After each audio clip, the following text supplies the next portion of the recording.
کہ سیدنا حسین رضی اللہ تعالی عنہ کو جو کربلا میں شہید کیا گیا یہ کائنات کا بدترین ظلم تھا.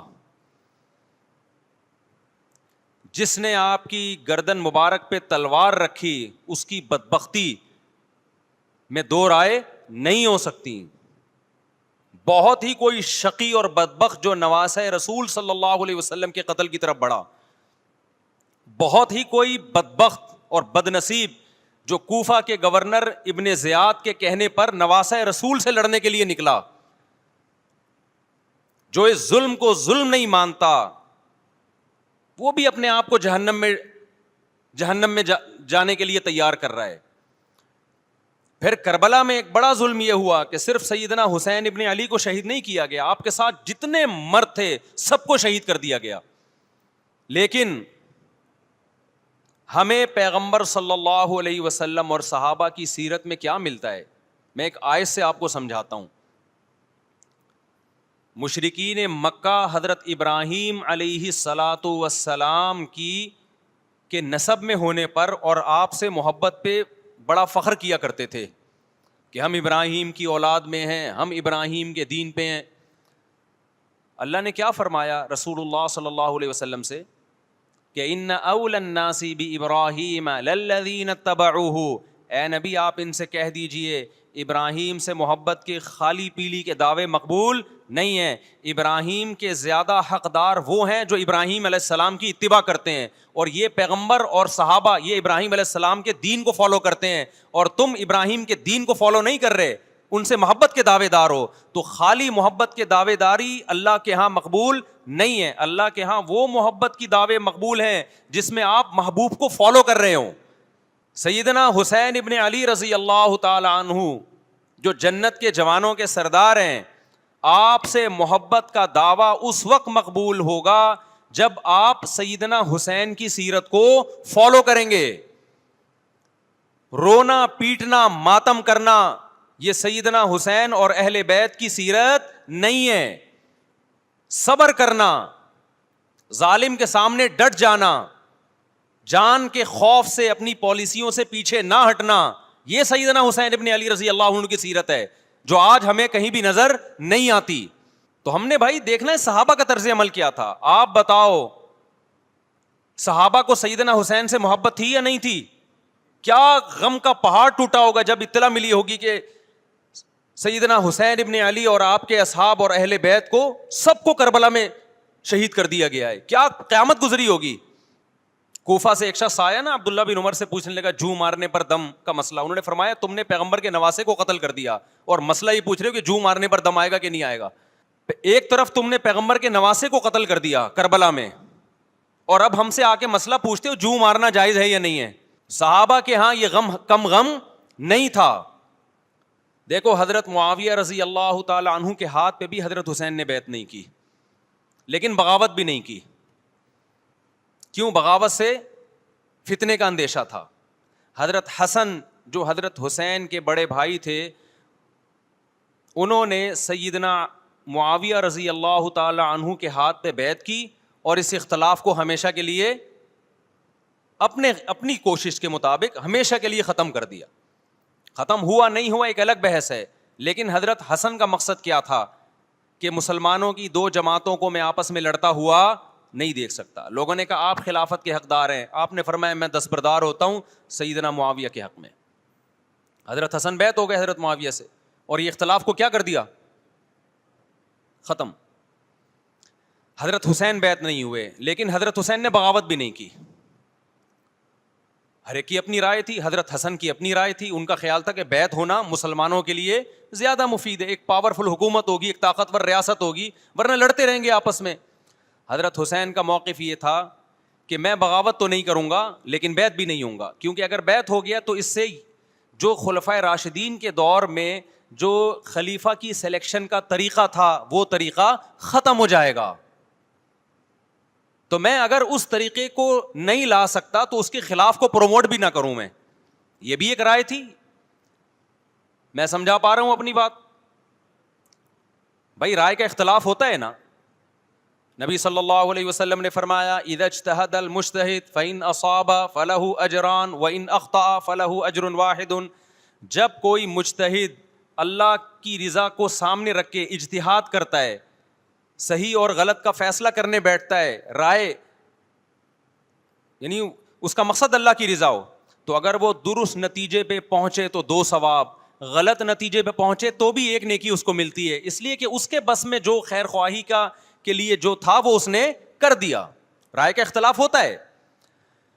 تو حضرت حسن رضی اللہ تعالیٰ عنہ بیعت ہوئے حضرت معاویہ کے ہاتھ پہ. سیدنا حسین نہ بیعت ہوئے اور نہ آپ نے بغاوت کی, خاموشی اختیار کی. حضرت معاویہ رضی اللہ تعالیٰ عنہ نے سیدنا حسین کو تلوار کی زور سے بیعت پر مجبور نہیں کیا, بلکہ نواسہ رسول کا خیال کیا اور وصیت بھی کی لوگوں کو. لیکن جب حضرت معاویہ کے بعد یزید جانشین ہوا, اس کی سب سے بڑی غلطی یہ تھی کہ اس نے نواسہ رسول صلی اللہ علیہ وسلم اور آپ کے ساتھ جو چند اہل بیت اور چند صحابہ تھے, اس وقت بھی حضرت حسین نیوٹرل تھے. نہ حضرت حسین نے بغاوت کا ارادہ کیا اور نہ بیعت کرنے کا ارادہ کیا. یزید ابن معاویہ کو چاہیے تھا کہ سیدنا حسین رضی اللہ عنہ کو اپنے حال پہ چھوڑ دیتا, اپنے والد کی طرح.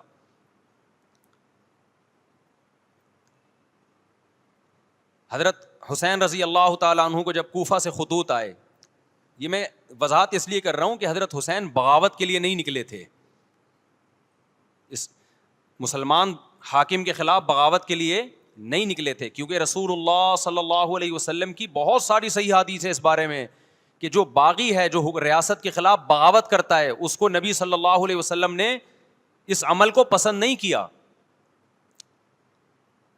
تو حضرت حسین رضی اللہ تعالیٰ عنہ کو کوفہ سے خطوط آئے کہ یہاں سارے کے سارے لوگ آپ کے ہاتھ پہ بیعت کرنے کے لیے تیار ہیں.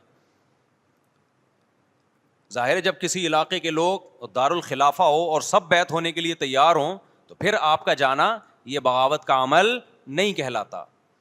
حضرت حسین رضی اللہ تعالیٰ عنہ اہل بیت کے ساتھ نکلے. کربلا میں جب پہنچے, مشہور واقعہ آپ 20 دفعہ سن چکے ہیں, وہاں جا کے آپ کو اطلاع ہوئی کہ وہ خبر غلط تھی اور عبید اللہ بن زیاد نے ایک پورا لشکر بھیجا سیدنا حسین رضی اللہ تعالیٰ عنہ کو مجبور کرنے کے لیے کہ میرے ہاتھ پہ آپ زبردستی بیعت ہو جائیں. حضرت حسین رضی اللہ تعالیٰ عنہ نے مطالبے رکھے کہ یا تو مجھے واپس جانے دیا جائے, اور اگر بیعت کرنا ہی ہے تو میں دمشق میں امیر کے ہاتھ پہ جا کے بیعت کروں گا. بہت معقول مطالبے تھے یہ.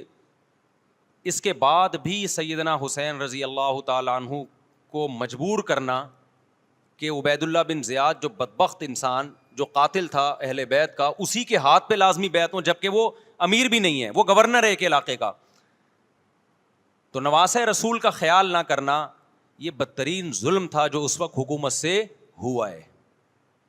حضرت حسین رضی اللہ تعالیٰ عنہ, دیکھو نبی صلی اللہ, آج ہم دیکھتے ہیں کہ جو بڑا آدمی ہوتا ہے نا, اس کی قربانیاں ہوتی ہیں, اس کی بڑی بڑی قربانیاں ہوتی ہیں.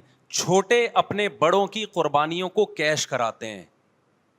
آپ نے دیکھا ہوگا فلاں نے بڑی قربانیاں دیں اور بچے موج کر رہے ہیں, دیکھا نا آپ نے. لیکن اللہ تعالیٰ نے رسول اللہ صلی اللہ علیہ وسلم کے نسب کو اس سے محفوظ کیا. ہمارے نبی کے 2 بیٹے حسن حسین, آپ کی نسل حضرت فاطمہ سے چلی ہے, دونوں شہید ہوئے ہیں. اس میں بہت بڑی حکمت تھی کہ پیغمبر صلی اللہ علیہ وسلم نے سب سے پہلے تربیت اپنے گھر والوں کی ہے. آج لوگ باہر فنٹر بنے ہوئے ہوتے ہیں, تبلیغیں کر رہے ہوتے ہیں, اپنے گھر کی ان کو پرواہ نہیں ہوتی. نبی صلی اللہ علیہ وسلم نے سب سے پہلے جو تربیت کی ہے, کس کی ہے؟ حضرت حسن اور حسین کی ہے. تو جب کربلا میں آپ کو چاروں طرف سے گھیر لیا گیا اور آپ کو مجبور کیا گیا کہ آپ نے ابن زیاد کے ہاتھ پہ بیعت کرنا ہے, تو آپ نے اس ذلت کو گلے لگانے سے انکار کر دیا. آپ کو 100% یقین تھا کہ اتنے بڑے لشکر کے سامنے میں ٹھہر نہیں سکتا, اسباب کی دنیا میں فتح کی امید نہیں ہے. لیکن حضرت حسین رضی اللہ تعالی عنہ نے لڑنے کا فیصلہ کر کے اور شہادت کو قبول کرنے کا فیصلہ کر کے ابن زیاد اور اس زمانے کے حکمران جو اس قتل پہ راضی تھے, قیامت تک کے لیے ان پہ لعنت کے سلسلے کا دروازہ کھول دیا. بعض دفعہ اللہ بھی یہ چاہتے ہیں کہ بدبختوں کو ڈھیل ملے تاکہ ان کا جرم سنستدرجہم من حیث لا یعلمون. قرآن کہتے ہیں نا ہم ان کو ڈھیل دیں گے, ان کو برائی میں ہم آگے بڑھنے دیں گے, ایسے بڑھنے دیں گے کہ ان کو خود بھی پتہ نہیں چلے گا, تاکہ قیامت کے دن ان کا عذاب ان کو کئی گنا بڑھا کر دیا جائے. جب یہ واقعہ ہوا عالم اسلام میں کوہرام مچ گیا. لیکن کیا اس واقعے کے بعد اہل بیت کی جو مقدس اور پاکیزہ عورتیں تھیں, کیا انہوں نے نوحہ کیا یا صبر کیا؟ آپ کا ضمیر کیا کہتا ہے, انہوں نے نوحے پڑے ہوں گے یا صبر کیا ہوگا؟ بولو بھائی. صبر کیا. عبداللہ بن عمر رضی اللہ تعالیٰ عنہ جو کوفہ والوں کو ملامت کیا کرتے تھے کہ تم جو مارنے کے مسئلے ہم سے پوچھتے ہو, تم نے حسین کا قتل کر دیا. تو یہ حضرت ابن عمر نے اسی لیے کہا نا کہ آپ کو اس کا غم ہوا تھا. تو ابن عمر کا عمل کیا تھا؟ کیا انہوں نے ماتم کیا؟ کیا انہوں نے چھوروں سے اپنے آپ کو مارا؟ حضرت حسین کا قتل بھی ظالمانہ, اور اس سے پہلے سیدنا عثمان کا قتل بھی ظالمانہ. اگر نوحہ یا ماتم جائز ہے تو حضرت عثمان کی شہادت کے دن بھی جائز ہے, حضرت حسین کی شہادت کے دن بھی جائز ہے. اور اگر ناجائز ہے تو جیسے عثمان کی شہادت کے دن ناجائز, حسین کی شہادت کے دن بھی ناجائز ہے.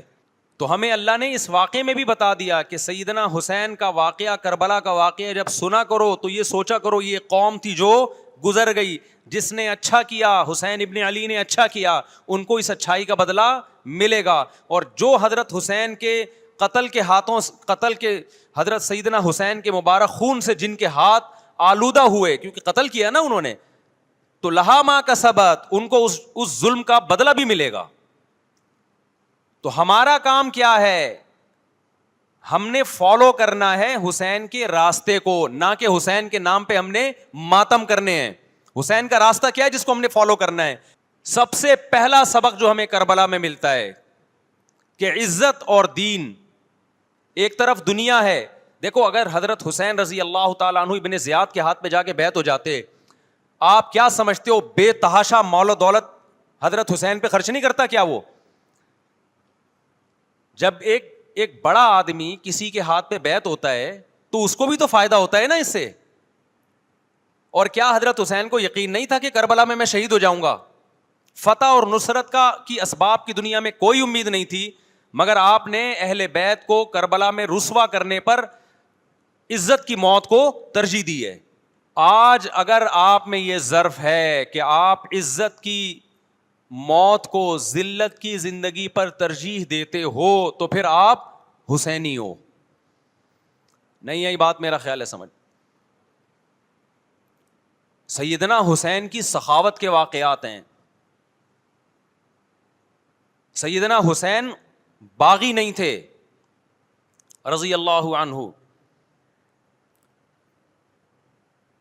پھر جو اہل بیت کا طرز عمل کیا تھا, محرم میں کیا کیا ہو رہا ہے میں آپ کو بتاتا ہوں. ان میں سے کوئی بھی عمل نہ ہمیں قرآن سے ملتا ہے نہ صحابہ سے ملتا ہے ہمیں. تو ما انا علیہ و اصحابی, جو جنتی فرقہ ہوگا اس کی جو علامتیں ہیں, تو جب آپ ان علامتوں کے خلاف چلو گے, صحابہ اور تابعین کو فالو نہیں کرو گے, تو آپ پھر اپنے آپ کو سنی کہنا چھوڑ دو. آپ بتاؤ مجھے اسلام میں کوئی مہینہ منحوس ہے؟ بولو نا, کوئی مہینہ منحوس ہے؟ تو آپ محرم کو منحوس کیوں کہتے ہو؟ لوگ مجھے کہتے ہیں مفتی صاحب فرقہ واریت پھیلا رہے ہیں. دیکھو فرقہ واریت جب پھیلا رہا ہوں جب میں کسی فرقے کے خلاف آپ کو کر رہا ہوں. میرے بیان شیعہ لوگ بھی سنتے ہیں, ملتے بھی ہیں. بہت دفعہ ایئرپورٹ پہ ملاقات ہوئی, بڑی عزت سے ملے, میں شیعہ ہوں لیکن آپ سے محبت کرتا ہوں. یہاں مسجد میں بھی آتے ہیں, میں نے کبھی کسی پہ طنز نہیں کیا. اس لیے میں بار بار کہتا ہوں جو شیعہ کا مذہب ہے اس کو کرنے دو. وہ سبیلے لگاتے ہیں, آپ ان کو مت چھیڑو, جا کے تنگ نہ کرو ان کو. وہ ماتم کرتے ہیں, آپ ان کو مت چھیڑو. وہ نوحے کرتے ہیں, وہ نوحے پڑھتے ہیں, آپ ان کو مت چھیڑو. لیکن آپ اپنی پوزیشن واضح کرو کہ آپ شیعہ ہو یا آپ سنی ہو. آپ تو ایک طرف ہو جاؤ نا. محرم میں اگر آپ مرثیے لگا کے گھوم رہے ہو گاڑیوں میں, اٹ مینز آپ سنی نہیں ہو. آپ نبی صلی اللہ علیہ وسلم کی حدیث ہے ہمارے پاس, ہم اہل سنت والجماعت ہیں, ہم سنت کو فالو کرتے ہیں. تو سنت کیا کہتی ہے؟ میتوں پہ گریبان چاک کرنا, میتوں پہ چیخ و پکار کر کے رونا. آپ نے فرمایا لیس منا, وہ ہم میں سے نہیں ہے. اور اس عمل پہ آپ صلی اللہ علیہ وسلم نے لعنت فرمائی ہے. لوگ کہتے ہیں حسین کی یاد میں رونا نبی کی سنت ہے. نبی صلی اللہ علیہ وسلم کو جب جبریل نے بتایا کہ حسین شہید ہوں گے, آپ روئے, اس لیے کہ اس وقت آپ کو یہ خبر ملی تھی. لیکن کیا ہر محرم میں آپ نے رونے کا پروگرام کیا ہے, یا صحابہ کو بیٹھ کے باقاعدہ رلایا ہے آپ نے؟ کیا ہو گیا بھائی؟ آپ کو بھی جب کربلا کا واقعہ کی خبر ملی آپ کی آنکھوں میں آنسو آ جائے, یہ نیچرل ہے, یہ حسین سے محبت کی علامت. لیکن ہر محرم میں باقاعدہ بٹھا کے رونے کا پروگرام کرنا یہ حسین سے محبت کی علامت نہیں ہے, بلکہ شریعت میں ناجائز ہے یہ غموں کو بڑھانا. یہ کہاں سے جائز ہو گیا؟ حضرت عثمان بھی تو شہید ہوئے تھے, نبی صلی اللہ علیہ وسلم کے داماد تھے, ان کی یاد میں آپ رونے کو سنت کیوں نہیں کہتے؟ ہماری نظر میں حسین کا قتل بھی بہت بڑا ظلم, اور سیدنا عثمان کا قتل بھی بہت بڑا ظلم تھا. دونوں مظلوم تھے, دونوں مظلوم شہید تھے, ہمیں دونوں کی شہادت پہ غم ہے, لیکن اب اس غم کو مناتے نہیں ہیں. اسلام میں غم منانا سنت نہیں ہے. میرا مقصد شیعوں پہ طنز کرنا نہیں ہے, ان کا جو مذہب ہے ان کو اس پہ چلنے دو. میرا مقصد ہے آپ اپنی پوزیشن واضح کرو کہ آپ ادھر ہو یا ادھر ہو. کسی کو تنگ مت کرو, نہ کسی پہ فتوے لگاؤ کفر اسلام کے, نہ کسی کو جہنمی قرار دو. اپنی پوزیشن آپ فیصلہ کرو کہ آپ اگر ادھر جانا ہے تو پورے ادھر چلے جاؤ. پھر یہ آدھا تیتر آدھا بٹیر والا معاملہ مت کرو.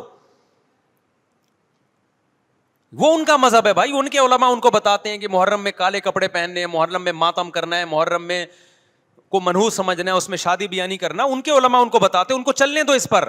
دنیا میں بہت سے فرقے ہیں, بہت سے مذہب ہیں, ہم کسی کو نہ ختم کر سکتے ہیں نہ کسی کے خلاف نفرت پیدا کر سکتے ہیں. اس سے کوئی چیز حاصل نہیں ہوگی. کسی سے نفرت کرنے کی ضرورت نہیں, کسی پہ فتوے لگانے کی ضرورت نہیں, لیکن آپ کو اپنی پوزیشن واضح کرنی پڑے گی کہ میں کہاں کھڑا ہوا ہوں. اگر آپ سنی ہو تو پھر اہل سنت والجماعت صحابہ تابعین کو فالو کرتے ہیں, حدیث کو فالو کرتے ہیں, اور حدیث میں ہمیں ماتم کرنا, نوحہ کرنا, گریبان چاک کرنا اس کی پرمیشن نہیں ہے, بلکہ اس سے روکا گیا ہے, اس عمل کو حرام اور ناجائز قرار دیا گیا ہے. باقی جو شیعہ حضرات کرتے ہیں, ہمارے دوست ہیں شیعہ, میں مذاق میں نہیں کہہ رہا, ملتے ہیں ہم سے, میں کبھی ان سے مذہب کے ٹاپک پہ بات نہیں کرتا, نہ ان کو کبھی چھیڑتا ہوں کہ آپ یہ کیوں کر رہے ہو, یہ کیوں نہیں کر رہے. بھائی اس کا مذہب ہے, وہ اس کا فرقہ ہے, جو کرنے دو اس کو, ہم نہیں کرتے, کیونکہ ہم اہل سنت والجماعت میں